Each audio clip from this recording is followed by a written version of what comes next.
I am Adam Lundy, co-host of They Live by Film, a podcast dedicated to bringing you film discussion and interviews from around the world. Every week, my co-hosts Chris Haskell, Zach Bryant and I discuss a wide range of films, from monumental classics like Vertigo and The Rules of the Game, to the craziest, schlockiest movies ever made like Deathbed and everything in between. We are also lucky enough to have sat down with some of the biggest players in the boutique Blu-ray and film restoration game. If this is your thing, then come hang out with us every Thursday at 7 PM Eastern, wherever you normally stream your podcasts, and now as part of the Someone's Favorite Productions podcast network.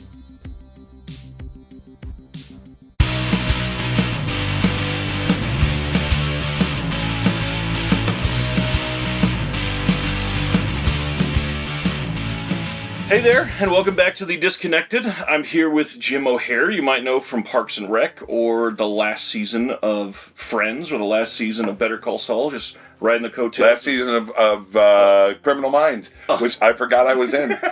Riding the coattails of already successful shows. Yes, some fan came up to me and said, "Oh, I loved you in Criminal Minds." I said, "Oh, sorry, I didn't do that." She goes, "You did?" I go, No, I didn't do that." She pulls out her phone, IMDb. There it is. And then it all hit me. It was the penultimate episode of Criminal Minds. And I forgot that I had done it. That's a way to come in and take credit for that. No, well, it's called sad. It's called getting old and very sad. No, but I will say, I'm very, very blessed. So I've done a bunch of different things. Yeah. And, it's like even with Parks, when people say, remember that one episode? Oh, God, don't go down that road. Right. There's a chance I won't remember it. We did 126 of them. Jeez. So I don't remember, and the diehard fans who are amazing, they know everything. Per season. They know exact episode. Yeah, makes me embarrassed. Because I should know more than I do. But I'm just all good looks. To be fair, they probably watched them a lot more than you. I bet they did. I guarantee. Though I'm doing a rewatch podcast for Parks and Recollection, we call it. And I have to say, and this, obviously I'm biased, it is fun to revisit these episodes. It was, it was a great show. I take no responsibility for why it was a great show. But it was a great show. And it's still in the zeitgeist. People still obsess over it. Absolutely. Which is good for the actors in it because we still get money. Yay! That's a gift. I mean, podcast is actually one of the things I want to talk about. So let's go on that first. I mean, it's a fully different medium for you. Fully different. How's it been? You enjoying it? I'm totally enjoying it. We work for Team Coco, Conan's group, and he bought this building in Larchmont in LA, and they've set it up. The space is gorgeous. The kitchen, there's, and it's just every day just podcasts being pumped through there. So I like it. When they first called and asked me to do it, it was already in production with Rob Lowe and Alan Yang. It was actor-writer, which is a good combo, because the actor can give what's going on set, the writer can say what was happening, behind the scenes. And then they called me and asked if I would like to take it over. And I said, I don't know, I hadn't thought about doing a podcast. It wasn't the front. Nothing against them. I've been on 100 of them. I just never thought I'd be hosting one. And so anyway, and I said, I don't know if I have enough knowledge or anyway. And I said, what would you expect of me? And he said, when you guested with Rob and Alan, because I was shooting actually Better Call Saul. I was in New Mexico. And from the hotel room, I did one of the episodes, I zoomed into one of the episodes. And they said, if you just bring what you brought that day, you will be perfect for this. And that's kind of what I do. Because I do love the show. I love those damn people. We still have a text chain, a Parks family text chain, we call it. And so it's just fun, and it's so well produced. The producers, my goodness, they go through every little thing, and there's so many notes. So they prep us really well. I watch the episode, I take my own notes, and then Greg Levine is he's one of the writers, so now I'm the actor guy, he's the writer guy, and people seem to be liking it. And we're very, casual, there's no pretense, it's just, we dick around, it's fun. And the audience so far, thankfully, seem to be enjoying it. Those recollection shows have gotten super popular. Super popular. Because, I think one of the big ones that started was the Office ladies. Yep. And they did theirs, and it just took off. And I had even had right before COVID, Retta and I, who played Donna on Parks, we had an almost deal to do a podcast together also. Oh. But then COVID happened, and shit hit the fan. Can I swear in this? Of course, as much as you want. Okay. Shit hit the fan, and it just never happened. So, and Red and I would have had a blast, because Red and I are buddies, and it would have been terrible. She wrote a book, just to give an example how stupid we are. She wrote a book, and she asked me if I would do the Q&A at, I think, Barnes & Noble. You know how the bookstores have the author come in? Well, we both sat up there. It was like we were back in our trailers. It was like we forgot the audience was out there, and we were laughing and busting balls and just... Red and I would have had a good time. But Greg and I kind of do that now, too. And Greg Levine has a brain. He remembers everything that... Like, I won't remember you the minute this is over. Right, Bob? So fortunate. Yeah, right, Bob? No, I have a terrible, terrible memory. And, which... You know, some people now when they get older, like, oh, I'm getting worried about it. I go, no, mine's always been shitty. So, no, I don't think it's Alzheimer's. I'm just bad memory. But Greg can pull out facts and memories of how a character was developed, or why a good writer. This person was a guest star and who was it between. Like, he knows all of it. So he's awesome. Me, I just chat about the show, what was happening during the filming of it. Right. And, you know, anyway, it's fun. I love that you brought up the Q&A. One of my most memorable things about coming to Kansas City, Nick Offerman from the show did his paddle... One-man show? Yeah. He did... Well, it was for the book that came out. He did a Q&A. Oh, he's got... Yes, he has 2 books. I think it was the first one, maybe. Yeah. But it was a Q&A in a church in downtown Kansas City. It was such an interesting environment to hear him come in and give his talk. Because he can be a little irreverent. Yep. Yeah. Well, one time I did I'm going to say it was... I think Northwest University in Boston. I could be naming Northwestern in Boston. I could be saying the college wrong. But anyway, they brought me in to do like a Q&A with the students, because the young folks are all about parks. And I did. And I'd say maybe it lasted an hour and a half. And then they announced, well, Jim's going to be taking pictures if you want a picture. So they're all lining up, which is lovely. And this girl, she comes up, and... Normally when people come up, they're excited, and they're like, oh my God, you know, I love this, or I love that, or my favorite episode, all very sweet things. But she was being, I guess, aloof. I don't know this woman, so I didn't know how she would normally act, but she was much different than everyone else. And I said, is everything okay? Did you have fun? She goes, I don't know. Oh, okay. I don't know. She goes, well, I'll tell you, you were much dirtier than I anticipated. Bitch, I'm not Jerry Gergich. Not Jim O'Hare. NBC at the time. Right. Like, what? I think she thought I was Jim O'Hare. And that I was Jerry Gergich. I thought, see, I can't remember my name even. You know, I think she expected to see Jerry Gergich. Yeah. And I was telling Aziz that story later, and he's like, and then he said, here's what you should have said. And it was, of course, filthy. And he's right. It should have been like, lower than expectations. Yeah. Especially because, and that was the time I signed someone's boob, and she said that she's going to get it tattooed. And I said, if you care anything about me or the show, don't do that. Don't do that. Please don't do that. I was waiting for, if you care about us, send the picture for... Well, that's a given. Yeah. Well, I actually got to pick the spot, so I had to go, you know, because I've played doctors on television, so I can handle anything. Yeah. How sad. But no, I love doing the podcast. And we knock out about 4 a month, which gives us... So now we just started season 5. Jeez. Our latest guest was Adam Scott, and then... John Glazer was on. We did last week with John. Aubrey's coming out. Anyway, it's great. It's been great. Yeah. Sounds really fun. Yeah. Especially that was a lot of your life. And 7 years. And in this business, that's beyond a gift. Right. Especially nowadays. No one's doing 22 episodes. We did 24 some seasons, 22 others. You get 10. Yeah. Or 8. I just finished the Kaminsky Method. They did 8. And that's just how it is. So to have been on a run where we did 126, I am grateful every day. It's perfect timing. Also, a great experience. I mean, it's one thing to do it and you get through it. I didn't just get through it. I loved every minute. I always tell the story. We get what's called Day of Days the week before the following week, so we could see what days we're working, because there's so much scheduling. And the thing about parks is because we shot mockumentary like The Office, a lot of times you had to be there even if you had no lines, because that camera could turn and whatever. And so, like, say, for example, I'd look and I'd go, oh, I'm off on Thursday. I didn't want to be off. I loved that set. I That's love a big those deal. people. I love that crew. I'm here doing a show in Kansas City. One of the camera guys was at the show last week. I mean, it was just a special That's place. awesome. Yeah, it was a special place.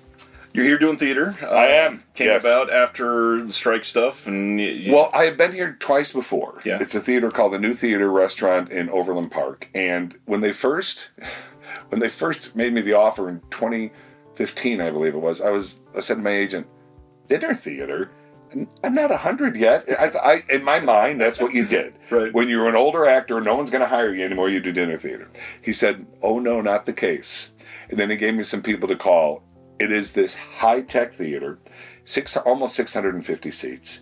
And yes, there is food involved before a show ever happens. There's nobody, no one picking their mouth while we're on stage doing the show.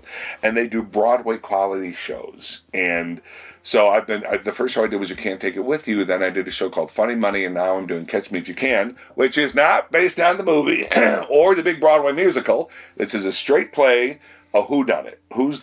Who's good, who's bad, and what I love about it, there's some great reveal moments during the play, and the audience literally gasps. Nice. I love that. It means we got them, you know. And there's twists and turns up until literally the last line. People go, oh, and I love that. That's great. Yeah. So it's been great. The people there are amazing. It's a 3-month commitment, as I was telling you earlier. I am now ready to get home. I love Kansas City. I truly love it. The people and the food. It's all great. But 3 months away from home, that's a long time. You've come back, obviously. It's got to be fairly decent. What's some of the best things about Kansas City? Oh, my God. First of all, and I don't know I don't know who owns it, but Jack Stack, burnt ends all day long. Yep. Okay, all day. So I love the food. The people are just very nice. They're just super sweet. The people at the theater, they get really amazing talent. In the show we're doing now, there's only 5 of us. It's a small little cast. Wow. And we are tight. We were all out last night at a theater thing, because a lot of local theaters will do a Monday night show for actors because we do shows Tuesday through Sunday. Right. That's it. I mean, there's no break. So we all went together last night. Yeah. It's the people and the food, and it ain't a bad paycheck. And, and they set me up with a home and a car, and they just take good care of me. Yeah, it's a good place. It's a really good place. Well, you're Midwestern at heart. Midwestern. I'm from Chicago, baby. This is my turf. Yeah. And people are going to hate to hear this who are local. I love that snowstorm we had a couple weeks ago because I don't get it, and I was raised with that. Snowstorm was my thing. Yeah. And I live in L.A. We don't get them. And it was so great. I had to be up early the next morning to do an interview for something, whatever it was. But I was sitting in the living room just watching the snow come down. I loved it. But now, when it got to 10 below... It was awful. Not such a fan, because people wait for me after the show at the stage door. And it's all very sweet. I have come to Kansas City with a winter jacket. That's it. I don't have gloves. I don't have a scarf. I don't have a hat, which I could have gone and got, but I'm a lazy bastard. That ain't going to happen. So I'm standing outside. These people must have seen my hand. Yeah. My ears were like stinging where I felt like I could pinch them off because they're all bundled up. And they're really chatting bad. about this. And I'm thinking, you have to leave. You have to leave because I'm going to die out here at the stage door. But again, the people are always so sweet. It's lovely. Yeah, I love Kansas City. We're from the desert, like I said, so the snow was nice, but man, the negative 38 after windshield, that was hell. And then the people, there was a Chiefs game during that. God bless them. But I had heard some of the tickets were going for as low as $30. Yep. Because who the hell? But then if you saw the bills, those people were trudging through, 6 feet of snow trying to get to their seats. Yeah. It's crazy. It's a weird time for sports. Yes. Wow. God bless. Chicago, that's where you got your starts. Yeah. How'd you get started? I'm that idiot who went to college not knowing what I wanted to do. And by that, I don't truly mean an idiot. I don't know how anyone knows at 18 at that age, what the hell their plan is, but yet we're kind of forced into that. So I went to Loyola University for accounting. Now, why accounting, Jim? You were never good with numbers. Well, I had buddies who were doing that, and May as well spend time. I might as well do that. Right. But the good part was they had a radio station at the thing, and I got involved. WLUW, Loyola's radio station, and it was you could only hear it from like within a 6 block radius. But anyway, but I really enjoyed it. There's that podcast link too. Technically, yeah. So I wasn't loving school, and I was talking to my parents about it. And my mom calls me one day, and she goes, "Jimmy, I heard of this school for broadcasters. It was called the Midwestern Broadcast Academy or Midwest Broadcast. I forget. They're no longer in business. But after my failures, they're like, no, shut it down. O'Hare's connected to this. Shut it down. No. So I started going there, and I ended up with a demo reel for a radio. And in those days, it was a physical reel. Of course. You get stacks and stacks of them, and then you mail them to all over the country because you never know where you're going to end up. Yep. And I got a call from a place in Rensselaer, Indiana, which was only about an hour 15 from where I was raised in Lansing, Illinois. And so I took the job, and it was lunacy. The owners were crazy. It was all crazy. I made $120 a week take home. My rent was almost $500. So do the math on that. That doesn't math. No. And I know I'm not good with math, but that doesn't math. So anyway, but it was the old expression, paid your dues, and I did. And they would have snowstorms, but you had to go to work, so they'd have someone pick you up on a snowmobile. Like, it was wild. Jeez. Yeah, but we had these, people could, contests, and the prizes would be a six-pack of Pepsi. And Ryan, these people would drive through 10 feet of snow to come in for the six-pack of Pepsi that half the time we didn't have there. Oh, so yes. then the poor secretary would have to tell them, I'm sorry, we don't have it. A six-pack of Pepsi. Right. And it was crazy. But I got this weird call one day. The secretary said, Jim, there's someone who wants to talk to you off air. So I did. I don't know what the hell it was. And it was a guy, St. Joe's College used to be there in Rensselaer.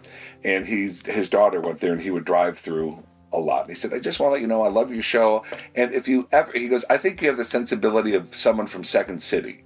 And I said, oh, that's lovely to hear, just from whatever chatter I'd been doing on the radio. And that kind of stuck with me. And then when I realized it was time to leave there, I think I was there probably a year and a half, maybe. And I was like, it's time. This is mostly because checks were bouncing. It was a mess. The owner was doing trades for services. So he'd get an advertiser, but they wouldn't pay, but they'd give him a car to drive around. Yikes. Well, that ain't going to pay my salary that he's driving around in a Cadillac. Yeah. So it just got to the point where it was like, no, I got to get out. And that Second City thing stuck with me. So I started taking classes at Second City, and that's when it all changed. Because I realized after I got that first laugh, I was on stage where Belushi had been, and, Aykroyd and Bill Murray and everybody. And I was like, damn, I like this. And that was kind of the aha moment that people talk about. Right. And I never thinking it would pay my bills in a million years, but I thought I need to do this, probably as a side fun thing to do. But then as time went on, I did all the Second City training, and then I got in with a comedy group, and we started doing sketches, and then we put together full-blown theater pieces. One was a musical, and I was in. So I was working all day downtown.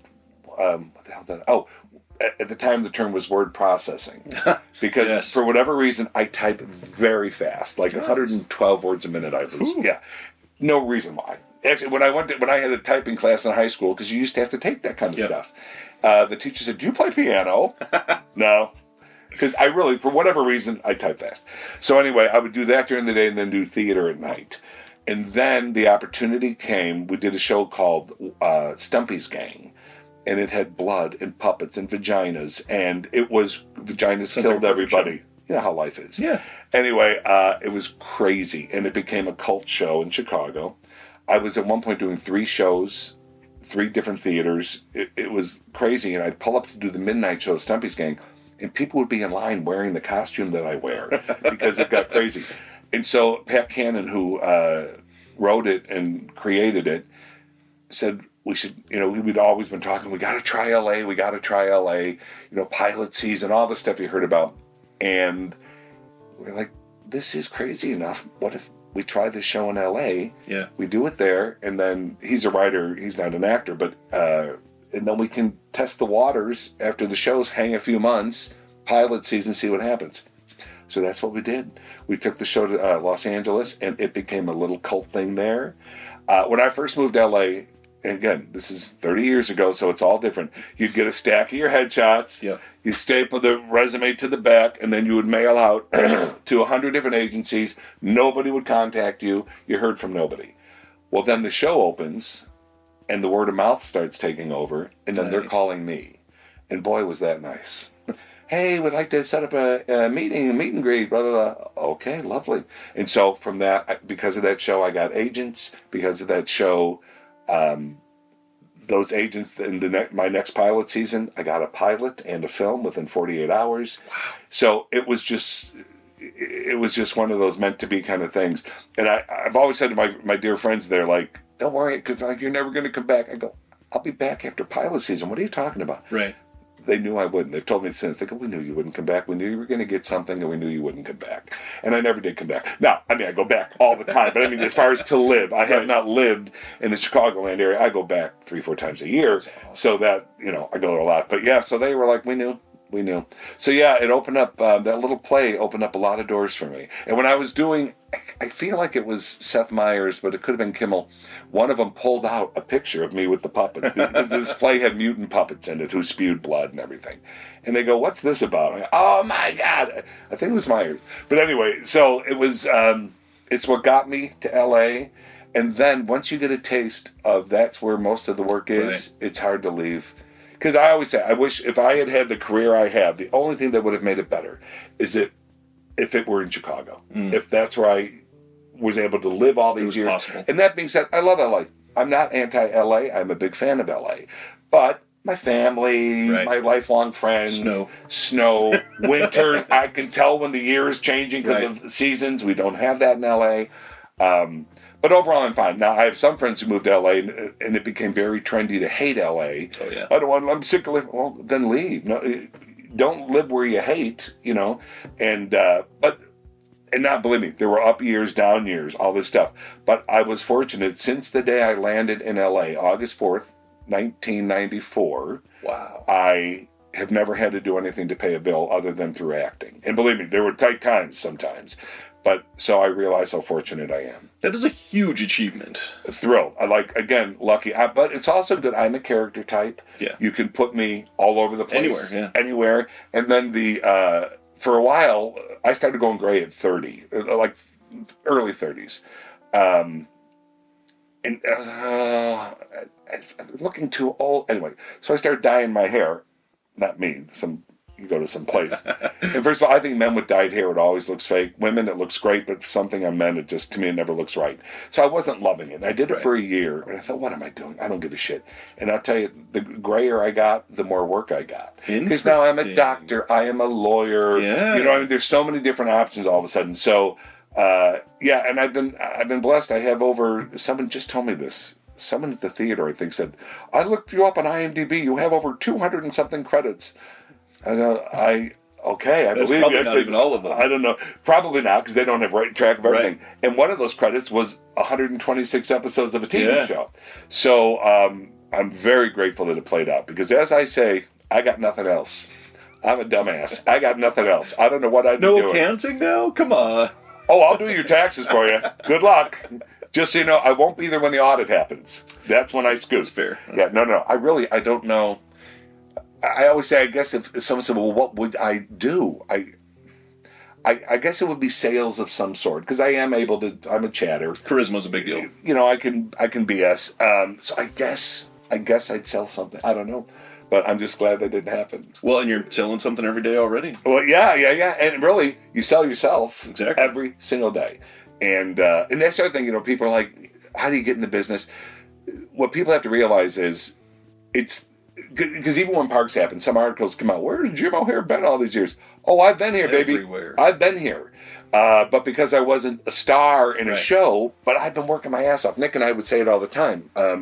We're journeyman actors. Yeah. And then we lucked out and ended up on a piece that changed everything for all of us. Yeah. But what people don't get is the rejection amount in acting is crazy. If you have a thin skin, they say, technically, if you book 1 out of 10 auditions, you're doing well. That means 90% of the time, you are told, no, thank you. Yeah. bye-bye. Or nothing. Or nothing. Or nothing. Which is almost worse. Yes. Yeah, so it is not an easy business. It really isn't.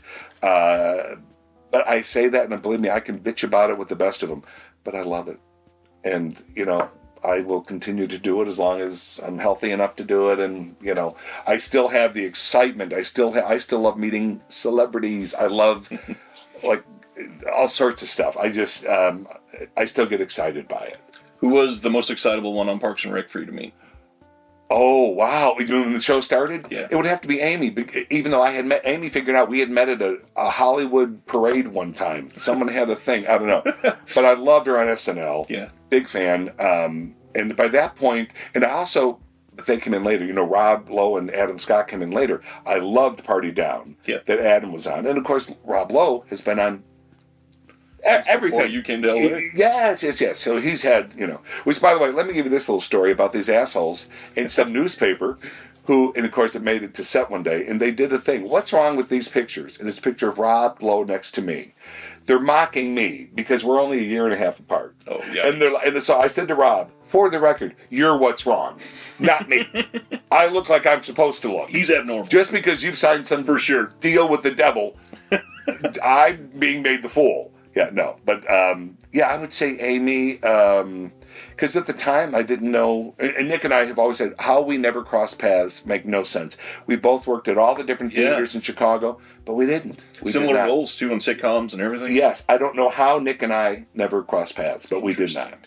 Amy, I was most excited. And then, of course, the gift of doing a show that becomes popular, number one, and the word had gotten out that this is a show people want to guest on because it was a great set. And I've been on many shows, and they're not all great sets. They are, sometimes people aren't talking to this one who's not talking to that one. It's lunacy. And I've never understood it because to me it's like, okay, we have a gig. Like, not just we're here. I get to be here for years and years. And so we never had that on Parks. We never had craziness. We never had whatever. So people wanted to be on the show, but then they started bringing in big names. Yeah. We had Joe Biden. We had Michelle Obama. Sean Hayes was there. Paul Rudd. I mean, it just goes, it goes on and on. Patricia Clarkson. Bill Murray. Like one day I'm like, there's Bill Murray. Like, what is happening? And I still get excited by that. And I like that I still get excited. I like that I still get nervous. Every night when I do this show at the theater that I'm here to do, I get nervous before my first entrance.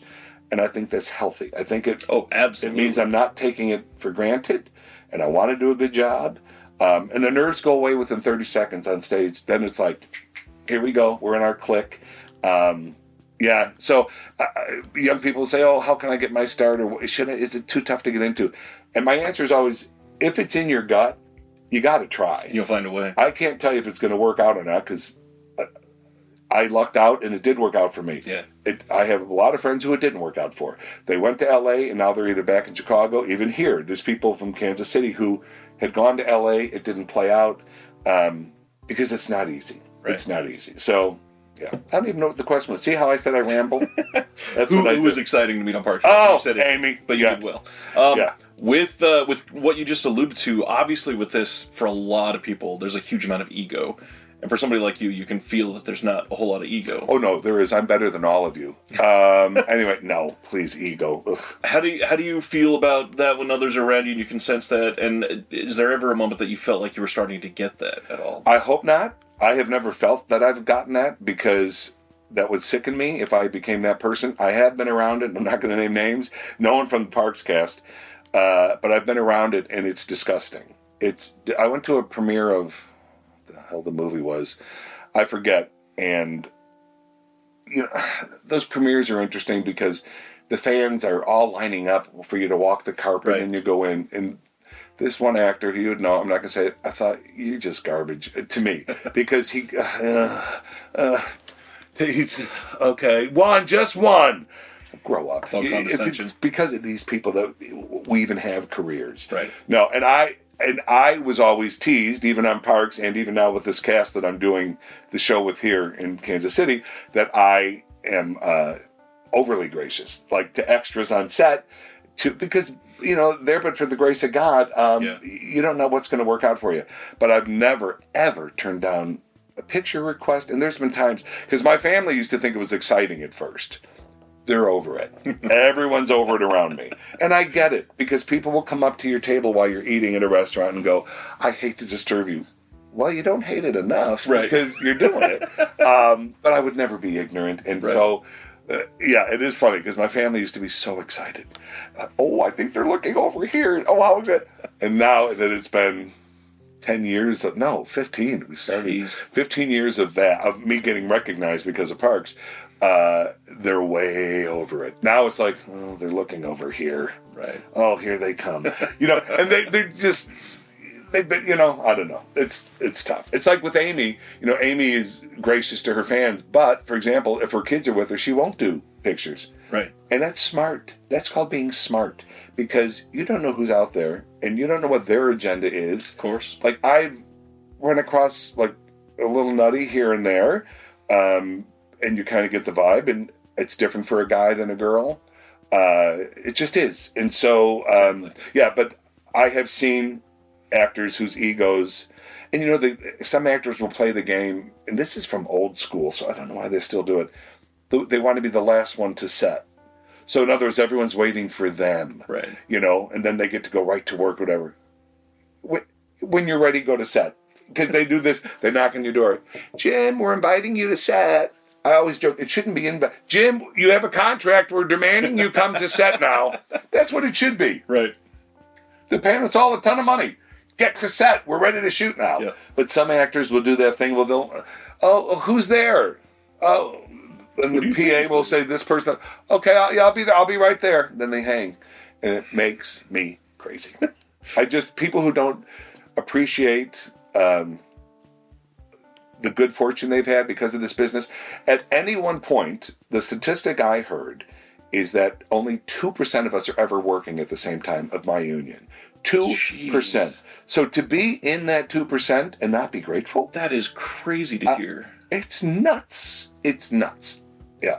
Yeah, it's crazy. Wow. Now, that being said, someone like, Brad Pitt or these people, who people are just gawking at them, that must get crazy and it must get old. I've told this story before, but the one, the story that's always kind of blew my mind. So I was at the night before the Emmys. Katzenberg throws an evening before. It's called the Evening Before Party, and it's a combination of a charity to raise money for different charities, but it's a big event. Everybody goes, movie people, TV people. It's one of the big events. Nice. And so I don't know. I've been there 3 or 4 times, but one of the years I happened to be in a circle talking to Bradley Cooper, John Hamm, who had guested on Parks, so I got to know him, and I forget, it was a little circle of people. And I'm always like, well, I'm in a circle with John Hamm and Bradley Cooper. This is cool.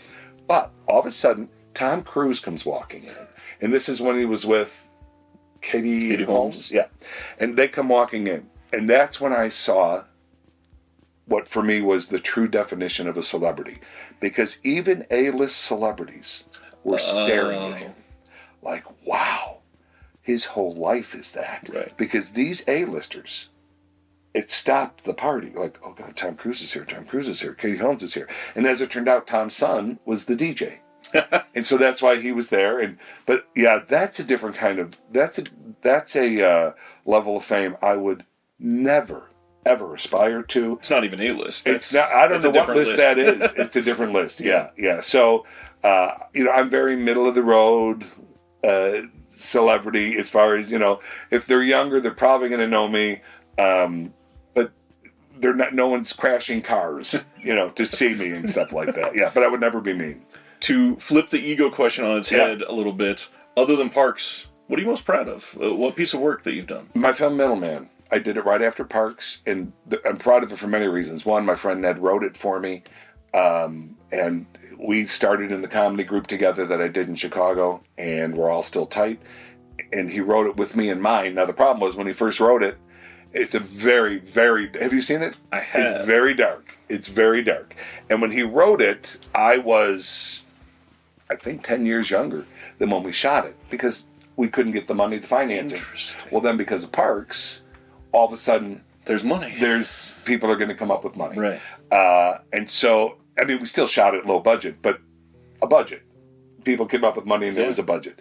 And we crowdfunded and we had investors. And so I'm proud of it for many reasons. One, that I got to show a different side, because the movie starts out and he's a little Jerry-ish, from Parks. He's just this sweet, simple man. Yeah. And then things go incredibly wrong after picking up a hitchhiker. And I was allowed to do different styles. I was allowed to, and it was everything. It was, I just love, and I'm not pushing you to give me your thoughts on it, but I'm proud of it. I think it's a wonderful film. It's a low budget, so it doesn't look like a big studio film, but that's fun too. And we got to work with some amazing actors who did this film because they were getting SAG minimum because of the script, because Ned had written such an amazing script. And I had said to Ned when it was all happening, I go, but can we still not? I'm 10 years older. He goes, I can change that. He just changed it in the script. All of a sudden, I'm 10 years older. I feel like it might work even better than what it would have 10 years prior. Yeah, probably. Yeah. Yeah. And the premise is, I'm this, I was raised with a mother who we constantly heard, comedy teams and comedy bits and, Burns and Allen.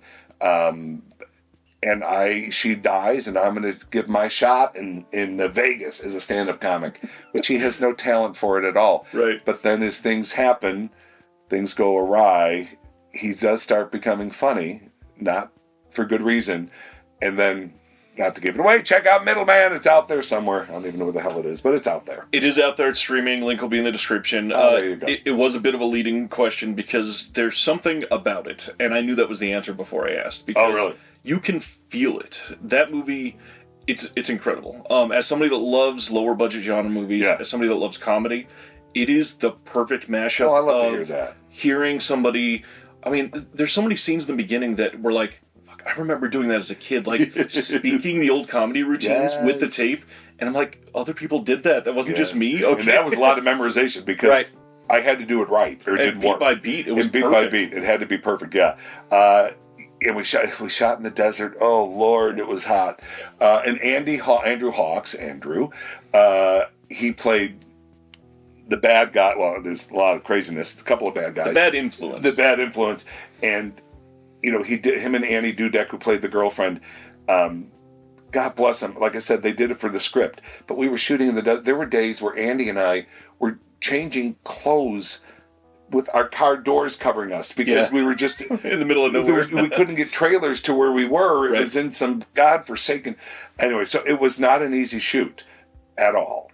That being said, I am very proud of it. Poor Annie Dudek, she had to lay underneath me for a couple hours one night because we were doing a love scene. Jim O'Heir doesn't get love scenes generally.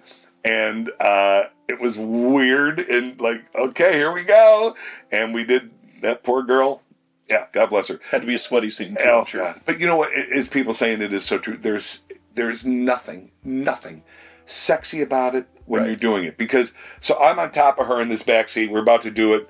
He's certainly a virgin, and so God knows what's going on. But he's kiss, kiss, kiss. I'm here. They've taken out the front seat of the car. Now the director is here. The camera guy is here. The sound guy is hanging, trying to boom from outside, as well as we have our lavs. There's nothing sexy about it. Absolutely nothing. Because people say, I couldn't do that. I'd get a boner. Well, no, you wouldn't. You would not. There's just nothing about it that is sexy. It just isn't. And for that scene, it didn't really need to be sexy. It didn't need to be. It was all fumbly. But you know what? There's a scene in there. People always bring it up to me when we're doing the, now I can't think of it, when her and I are in the car and we're playing the game. What game is it? Oh, damn it. Someone just brought it up to me the other day. But anyway, there are some really, really sweet scenes with him, with Lenny and Grail, the actress Annie Dudek, that really resonated with people. And then Josh McDermott is in it also from Walking Dead, and he plays an asshole. Yep. But things happen to him. Things happen.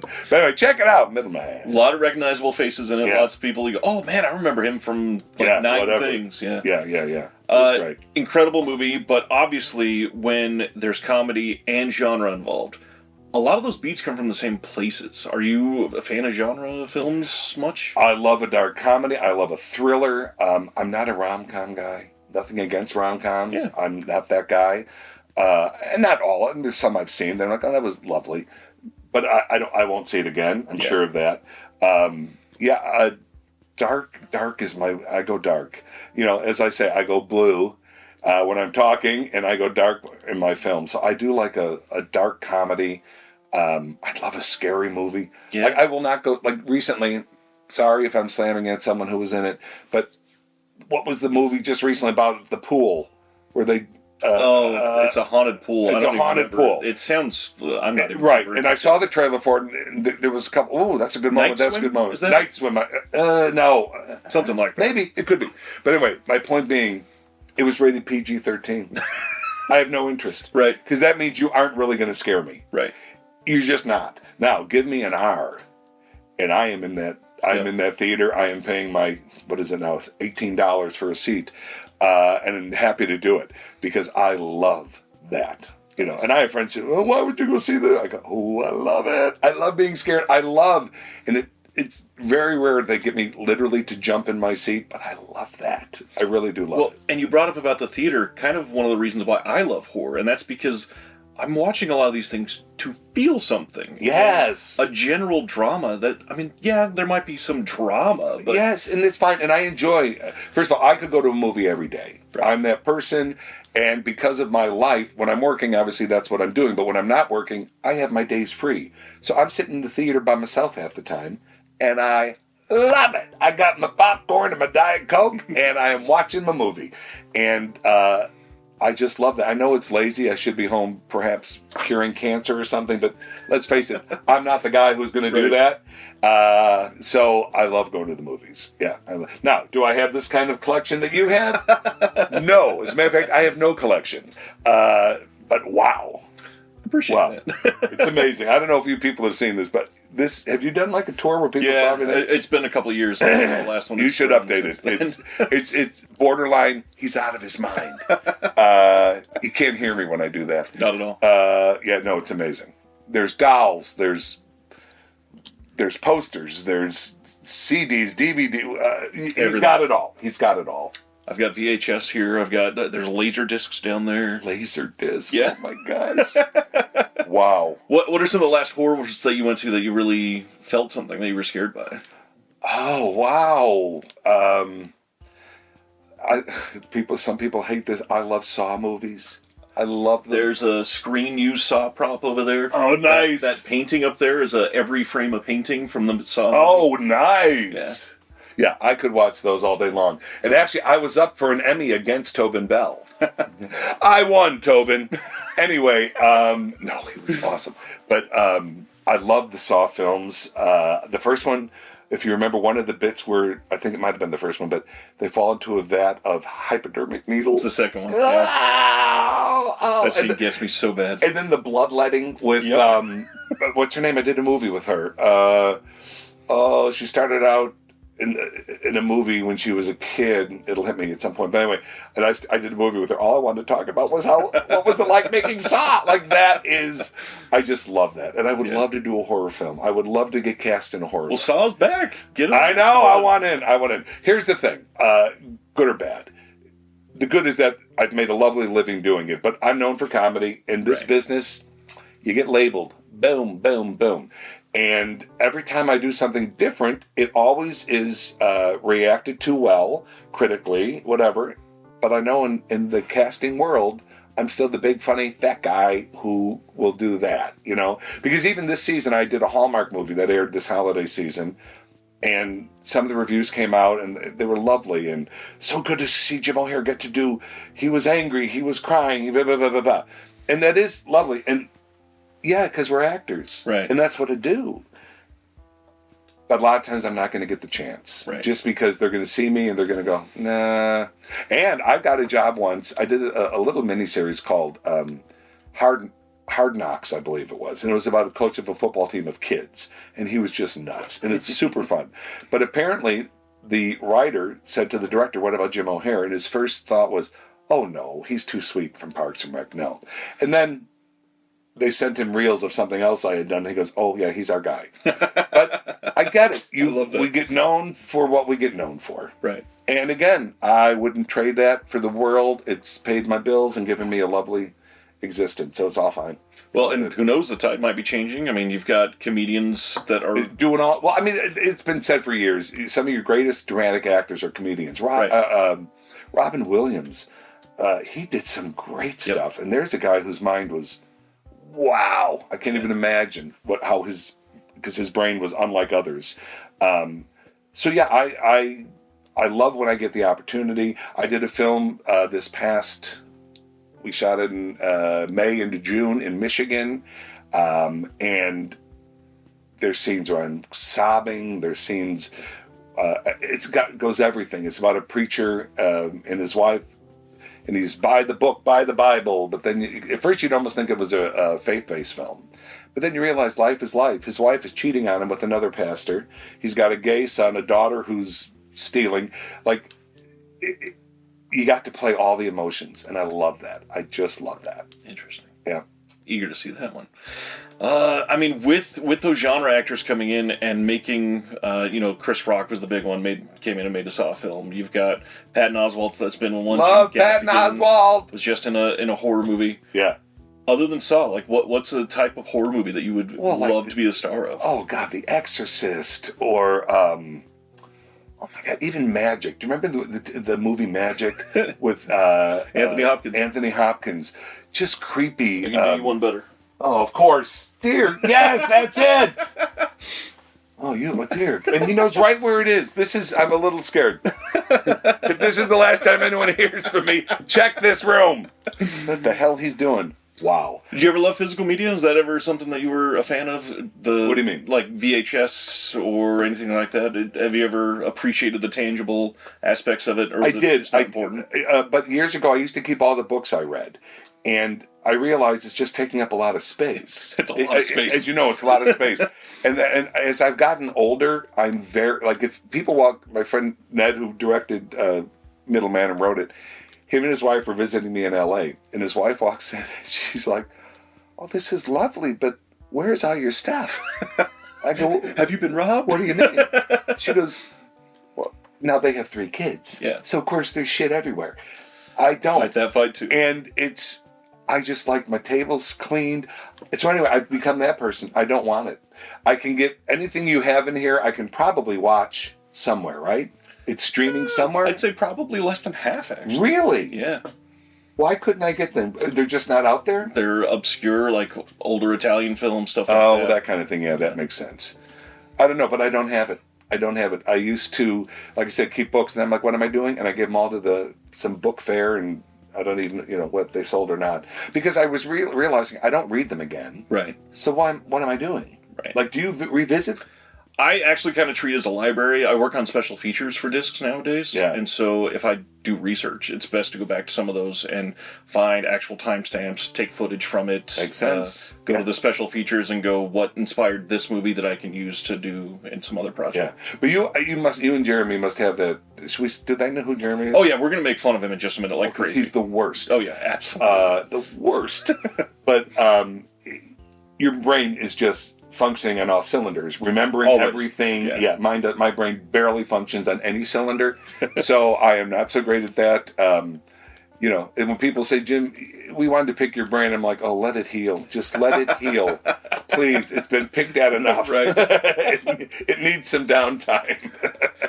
You brought up Jeremy Long. The worst stand-up comedian in LA. He thinks he's a stand-up comedian. Yeah. He's the closest thing I've had on here to a comedian before you. So now, wow. Now that we've had a real comedian, wow. So Jeremy was it. Wow. Okay. Well, now that I know he was a guest, I don't want to be on your show anymore, and I would appreciate it if we would just turn this shit off because I'm out the door. How'd you meet Jeremy? Jeremy stalked me for a few years. He would follow. I'd know, then I had a PI come in and tell me who he was, and then he was following me. No, I met him at a. You can keep the bit going, by the way. No, he's terrifying. And for some reason thinks the long hair's working. It isn't, Jeremy. I think it's just to have people remember his name. Maybe. That's the only way. Maybe. But no, he came up to me. I forget why I was there, but I did a bit at, not the Comedy Store, what's the place on Melrose? The Improv. And he approached me after, and I think he had known Aziz. And so, since then, he begs me to take him to lunch every, couple of months. Yeah. And I delay it as long as I possibly can. Unfortunately, he has some pictures of me that I don't want to get out. And so I go. And would that fucker ever open a wallet? I don't think so. Of course not. I don't think so. And Jeremy does TV. He can do it. Oh, he's got the money, baby. Yeah, we should all be sitting on the long money. Yeah. No, but he's fun. So we got to know each other technically through Aziz. Interesting. Yeah. Interesting. I was happy to roast him. He's been a dear friend through physical media, obviously. So a friend, really? That's a word you would use. He's now slept in this house, freeloaded for a weekend. Boy. That was that smell when you came in. I had to hire someone to sit in front of my house because if he drives by, they are told to shoot. Not by whites of the eyes. Just if you see any dumbass with long hair, just shoot because it's probably him. Yeah, that's really funny. No, he's a great kid. He's a great kid. He's all right. Yeah, he's all right. Yeah. I kind of wanted to end on a roast of Jeremy. So, Jim. Oh, wow. That went fast. Yeah, it's just about an hour. Thanks for everything. Well, my pleasure. Amazing. Yeah, I'm super impressed by this whole room. A little scared, but impressed. It's a lot, for sure. It's a lot. But, I mean, if that's what you love, God bless you. There's nothing wrong with that. Yeah. You know what I mean? Like... Middleman. Is there ever a chance of getting that out on physical media in any way? I don't know, to be honest. And here's the thing. I was a producer on that film, and that's when I learned Jim O'Hare never wants to ever be a producer Didn't again. like it, huh? Well, here's the thing. If they want to use my name and say, and they do that all the time, the star of a show gets producing credit. Right. That happens all the time. But I was actually a producer on it, trying to be involved. So I'm dealing with actors upset about trailers and food. I was like, never again. Yeah. I want to deal with the minutia of putting a show together. It's a lot. A TV show or a film. It's a lot. There's so many moving parts, and I'm just not that guy. And plus, but people will say, it's because you were the star of it, and I was in 90% of the film. So it was tough. You're doing one job, but yet then I got to memorize. I got to figure out character. I mean, because Lenny is there's a lot of craziness going on with that character. So I always say, yes, put my name on it if it'll help, but I'm not going to be in those meetings. I have no interest in being in those meetings. Jim, we're having a production meeting. Good luck. Let me know how that goes. Tell me where I got to show up. Check out Middleman. Check out Parks and Rec if you haven't. What's the next movie? The Preacher movie? They just visited me here recently. The director and one of the producers flew in to see the show I'm doing. And it's not really titled yet. We had a working title. I don't know if I should say this. Do you edit this at all if I dread this? Yeah. We shot in a lot of different churches. And because of that, they gave it a very lovely title so that it wouldn't offend any of the churches. But I have the feeling when some of the churches see this, they won't be as thrilled as what it was. So I don't know. I don't know the title. I know that it's close to being totally synced and sounded and all the stuff they do, whatever the hell goes on. So I'm anxious to see it, but I haven't seen it yet. Interesting. But I would imagine it's going to come out this year. Yeah. And then I have a show called Bosco that just went on Peacock today because I got a notice telling me that's there. What the hell else? I did something called The Fall. I think that gets released this year. I've been blessed. It's busy. That's good. It's been busy, yeah. Happy. Thanks for all your time. My pleasure. Appreciate you. Thank you. And okay, now that we're off here, tell that fucker Jeremy to get off my ass. I'm so sick of that dumb asshole. Oh, God, he's the... Thank you for watching The Disconnected. On the way out, make sure that you are subscribed to the channel, that you've liked the video, and that you've copied the link to be able to share with someone else that may appreciate this.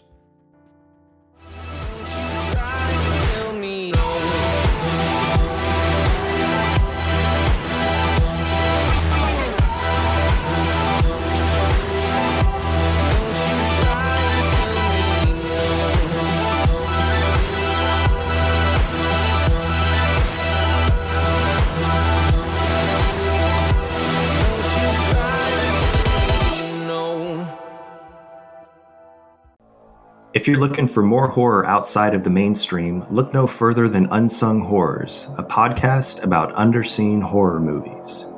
I'm Lance. And I'm Erica.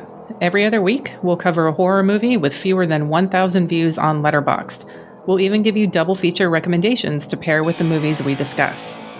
From gothic to shot on video, from slashers to comedies, from giallo to J-horror, we'll cover all the subgenres. So join us as we unearth these hidden gems of horror. Follow us on Instagram, Twitter, and Facebook, all at Unsung Horrors, available wherever you listen to podcasts. And part of the Someone's Favorite Productions podcast network. Hello! This is Matt. And Emily from Scarecrow Video in Seattle, Washington. Did you know that we have the largest video collection in the world? We have over 146,000 titles and growing. That's over 3 times more than Netflix, Amazon, Max, and Hulu combined. Plus, Scarecrow now offers rent-by-mail service throughout the U.S., so check out scarecrowvideo.org for details. You can catch Emily and I, or Matt and I, if that was going to be you saying that, on our bi-weekly YouTube show, Viva Physical Media, for video recommendations and so much more. See ya! Bye!